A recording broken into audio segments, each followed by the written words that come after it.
السلام علیکم دوستوں، پاکستان کا درجہ حرارت 52 ڈگری تک پہنچ گیا۔ سب سے زیادہ درجہ حرارت پاکستان میں ریکارڈ ہوا تھا 2017 میں بلوچستان کے ایک شہر تربت میں۔ اس طرح پاکستان کا ہاٹسٹ سٹی ایشیا میں نمبر 2 پہ آیا اور نمبر 4 میں پورے ورلڈ میں، اور پہلے نمبر پہ آتا ہے USA میں واقع ڈیتھ ویلی، جس کا درجہ حرارت جولائی 1913 میں 56.7 ڈگری تک پہنچا۔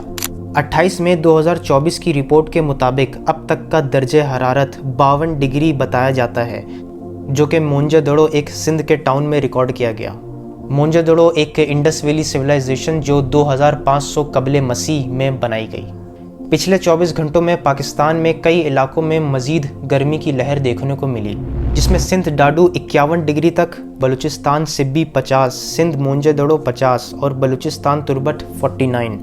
اور ایسا صرف پاکستان میں ہی نہیں بلکہ انڈیا نیو دلی میں 52 ڈگری ریکارڈ کیا گیا، جس وجہ سے مختلف جگہوں پہ اسکول بند کرنے پڑے، اور جو لوگ محنت مزدوری کرتے ہیں ان لوگوں کے لیے ہیٹ اسٹروک کا خطرہ بڑھ گیا۔ سنگاپور میں گرمی کے باعث فصلیں تباہ ہو گئیں، اسکول وہاں بھی بند کرنے پڑے۔ گرمی سے ریلیٹڈ کچھ بیماریوں کی وجہ سے 100 سے زیادہ بندے مارے گئے۔ اسی طریقے سے ویتنام اور انڈونیشیا میں، ذرا اس رپورٹ کو دیکھیے۔ The world experienced the warmest January on record, hottest February ever recorded۔ مختلف ممالک میں فلڈز بھی دیکھنے کو ملے۔ جرمنی میں 14 جولائی 2021 میں ایک خطرناک فلڈ آیا تھا۔ اس کے علاوہ سارلینڈ جرمنی میں دوبارہ سیلاب آیا، گھروں تک پانی بھر گیا، کئی مکانات بہہ گئے۔ اسی طریقے سے برازیل میں بھی فلڈ دیکھنے کو ملا، اور دبئی کا تو آپ کو معلوم ہی ہے، اس کے پیچھے گلوبل وارمنگ کی ہی وجوہات بتائی جاتی ہیں۔ اور کراچی میں اس وقت 30 مئی 2024 کو 38 ڈگری دیکھنے کو ملتا ہے، مگر اس کی شدت 44 ڈگری بتائی جاتی ہے۔ اگر آپ موبائل میں ویدر چیک کرتے ہیں تو آپ کو نیچے آپشن میں لکھا ہوا ملتا ہے فیلز لائک۔ ایکچوئل ٹیمپریچر کچھ اور ہوتا ہے اور فیلز لائک اس میں زیادہ ہوتا ہے۔ ایسا کیوں ہوتا ہے؟ اس کی کیا وجہ ہے آخر؟ کبھی ایسا ہوتا ہے 40 ڈگری جہاں ٹیمپریچر ہوتا ہے اس کو ٹالریٹ کرنا آسان ہوتا ہے ایز کمپیئر ٹو 37 ڈگری۔ دوستوں، اس کے پیچھے وجہ ہوتی ہے ہیومیڈیٹی۔ ہیومیڈیٹی سے مراد کتنی مقدار میں واٹر ویپرز ہوا میں موجود ہیں۔ اس سے کافی فرق پڑتا ہے کہ ہم گرمی کو کس طریقے سے محسوس کر رہے ہیں۔ اس کو آسان طریقے سے سمجھتے ہیں۔ جب موسم گرم ہوتا ہے تو آپ کی باڈی سے ہیٹ ریلیز ہوتی ہے، جس سے پسینہ آپ کی اسکن سے باہر آتا ہے اور ایوپریٹ ہو کر اڑ جاتا ہے، جس کے نتیجے میں طبیعت تھوڑی خوشگوار اور ٹھنڈی ٹھنڈی سی لگتی ہے۔ لیکن اگر ہوا میں ہیومیڈیٹی زیادہ ہے، یعنی واٹر ویپرز ہوا میں زیادہ پائے جاتے ہیں، تو جو گرمی آپ کے جسم پر پسینے کی شکل میں موجود ہوتی ہے اسے ایوپریٹ ہونے میں دشواری پیش آتی ہے، اور ہیٹ آپ کے اسکن میں ٹریپ ہو کے رہ جاتی ہے، جس سے ایکچوئل ٹیمپریچر سے زیادہ گرمی لگتی ہے، جس سے ہیٹ اسٹروک کے چانسز بھی بڑھ جاتے ہیں۔ مثال کے طور پہ اگر 30 ڈگری ٹیمپریچر ہے اور اس کے اندر 70% ہیومیڈیٹی پائی جاتی ہے تو فیلز لائک 36 لگے گا۔ اسی کے برعکس جہاں پہ ٹیمپریچر 30% ہے اور ہیومیڈیٹی بھی 30% ہے تو آپ کو گرمی شاید اس سے کم یا اتنی ہی لگے۔ اصل میں گرم ہوا ٹھنڈی ہوا کے مقابلے میں موئسچر کو آسانی سے ہولڈ کر سکتی ہے، تو جتنی زیادہ ہیومیڈیٹی ہوگی اتنی ہی زیادہ گرمی ہوگی۔ لیکن ایسا ہر جگہ نہیں ہوتا۔ اگر آپ ان علاقوں پر نظر ڈالیں جہاں کا کلائمیٹ ایریڈ ہوتا ہے، جیسے اس ڈائیگرام کو دیکھیے، جہاں پہ بارش زیادہ ہے اسے کہتے ہیں ہیومیڈ، جہاں پہ ٹیمپریچر زیادہ ہے اور بارش کم ہے یہ مہینے کہلاتے ہیں ایریڈ منتھس۔ اسی وجہ سے ان علاقوں میں ہوا میں ہیومیڈیٹی کم پائی جاتی ہے، جس کی وجہ سے ٹیمپریچر اتنا ہی یا تھوڑا سا کم لگتا ہے، جیسے ایریزونا، ریاض، سعودی عرب۔ لیکن سوال یہاں پہ یہ پیدا ہوتا ہے کہ اتنی گرمی آخر دنیا میں پڑ کیوں رہی ہے؟ انسان کا جینا مشکل سے مشکل ترین کیوں ہوتا چلا جا رہا ہے؟ دوستوں، اس گلوبل وارمنگ کی وجہ ہے خود انسان۔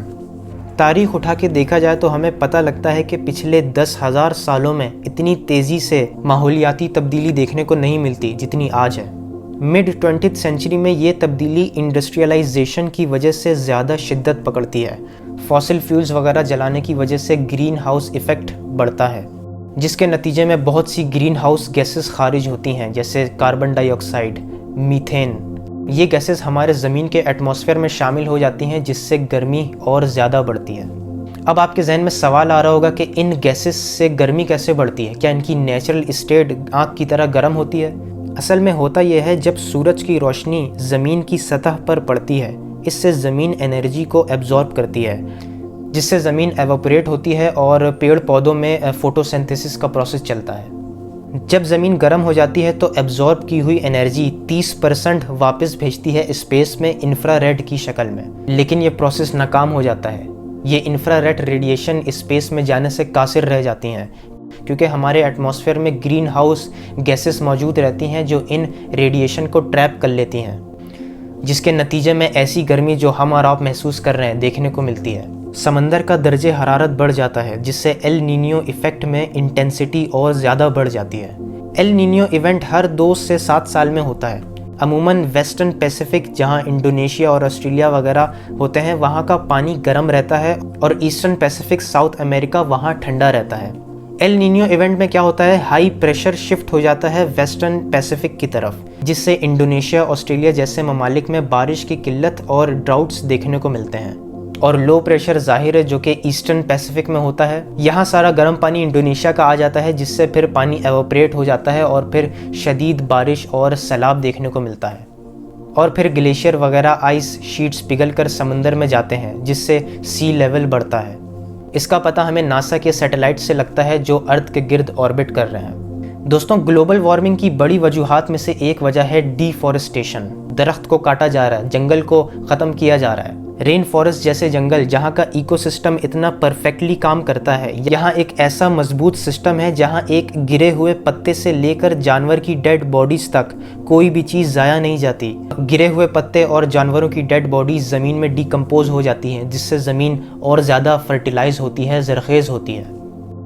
रेन फॉरेस्ट सिर्फ जानवरों का घर नहीं है, यहाँ पे पेड़ पौधे भी रहते हैं, एक फैमिली की तरह आपस में कम्युनिकेट करते हैं, बातचीत करते हैं, एक दूसरे के साथ रिसोर्सेज शेयर करते हैं। ये एक पूरा अंडरग्राउंड नेटवर्क है। ज़रा इस मशरूम को देखिए, इस मशरूम की जड़ें इन दरख्तों के साथ मिली हुई हैं, और ये दरख्त को न्यूट्रिएंट्स से भरपूर पानी ट्रांसपोर्ट करता है, जिसके बदले में इसको ग्लूकोज मिलता है जीने के लिए, क्योंकि मशरूम जो होते हैं वो खुद से ग्लूकोज नहीं बना सकते।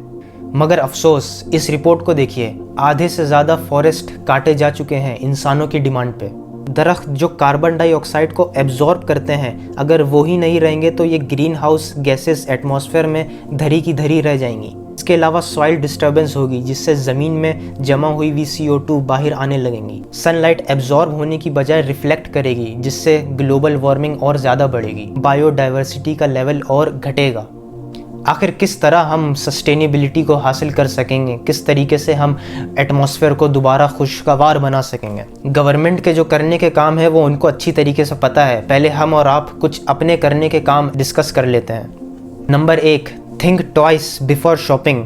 याद रखिए, आपका ख़रीदा हुआ हर प्रोडक्ट इन्वायरमेंट पे असरअंदाज होता है, इसीलिए अपनी अन्ना को साइड में रखते हुए न्यू चीज़ें ख़रीदने से परहेज़ करें और सेकेंड हैंड चीज़ें ज़्यादा से ज़्यादा इस्तेमाल करें।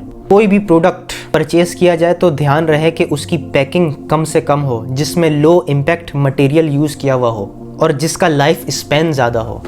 और अगर शॉपिंग करने के लिए आप बाहर जाएं तो कपड़े का थैला एक साथ लेके जाएं, इससे हम छोटे छोटे प्लास्टिक के थैले ख़रीदने से बच जाएंगे। दूसरा, सस्टेनेबल ट्रांसपोर्टेशन। पब्लिक ट्रांसपोर्ट का ज़्यादा से ज़्यादा इस्तेमाल किया जाए। अगर कार का यूज़ करना ही है तो कार पूल बनाइए, एक से ज़्यादा बंदे गाड़ी में हों, ना कि आप अकेले घूम रहे हों। अगर हर कोई अकेला अपनी गाड़ी में घूमेगा तो ट्रैफिक ज़्यादा बढ़ेगा, जिससे कार्बन डाइऑक्साइड में इजाफा होगा। ट्रैफिक ज़्यादा होने की वजह से रोड की किल्लत महसूस होगी, जिसकी वजह से फिर जंगलात को काटा जाएगा और रोड बनाए जाएंगे, हाईवेज बनाए जाएंगे। तीसरा, गेट रिड ऑफ डेकोर। कोई ज़रूरत नहीं है अपने कमरे को तरह तरह की सजावट से भरने की। ऐसी चीज़ें जो सिर्फ रखी ही रहेंगी, जिसका ना हमारी ज़िंदगी में फ़ायदा है और ना आखिरत में। इससे उल्टा एनवायरनमेंट ख़राब होता है। ये रॉ मटेरियल से बनती हैं, जिनकी प्रोडक्शन में काफ़ी पानी और एनर्जी लगती है। अगर हर इंसान खुद ही इन चीज़ों की डिमांड करेगा तो वहाँ पे इनकी प्रोडक्शन ज़्यादा से ज़्यादा बढ़ेगी। जाहिर है, अगर पब्लिक ही डिमांड नहीं करेगी तो कोई फैक्ट्री इंडस्ट्री में वो प्रोडक्ट्स तैयार ही क्यों करेगा। चौथा, कम्युनिटी इंगेजमेंट। अपने आप को सस्टेनेबल ऑर्गेनिक फार्मिंग जैसे प्रोजेक्ट में शामिल करें। अपने आप को माहौलियाती निज़ाम के हवाले से आगाह करें और लोगों में अवेयरनेस फैलाएं। जिस तरीके से आप हक़ और बातिल के ख़िलाफ़ आवाज़ उठाते हैं, इसी तरीके से इस बढ़ती हुई तबाही के ख़िलाफ़ आवाज़ बुलंद करें। इस वीडियो को ज़्यादा से ज़्यादा अपने दोस्तों में शेयर करें। अगर मैं इस पूरी वीडियो को सिर्फ 2 जुमलों में समराइज़ करना चाहूँ तो मैं कहूँगा कि काम वो करो जिससे आपकी ज़रूरत पूरी हो रही हो या आखिरत में उसका कोई अजर मिल रहा हो।